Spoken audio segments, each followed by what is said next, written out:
മോൻ ഹാപ്പിയാണോ? நான் ஹாப்பி. ബിബി മോൻ ഹാപ്പിയാണോ? അവന് இன்னும் ഹാപ്പിയാ இருக்குமா? ആ അത് തന്നെയാ വേണ്ടേ. എല്ലാവർക്കും എൻ്റെ നമസ്കാരം. ഞാൻ നീരജ രാജേന്ദ്രൻ. ഞാനൊരു ഷൂട്ടിലാണ്.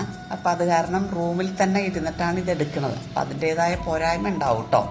എന്നാലും Green Bay arts music and Malayali ഗ്രാമം ഈ വരുന്ന 28, 29 തീയതികളിൽ Bangalore electronic city SNN Raj Green Bay അപ്പാർട്ട്മെന്റ്സിൽ വെച്ച് നടത്തുന്ന ഓണാഘോഷങ്ങൾക്ക് എൻ്റെ എല്ലാവിധ ആശംസകളും നേരുന്നു. നിങ്ങളെല്ലാവരും ഹാപ്പിയല്ലേ? ഹാപ്പി ഓണം.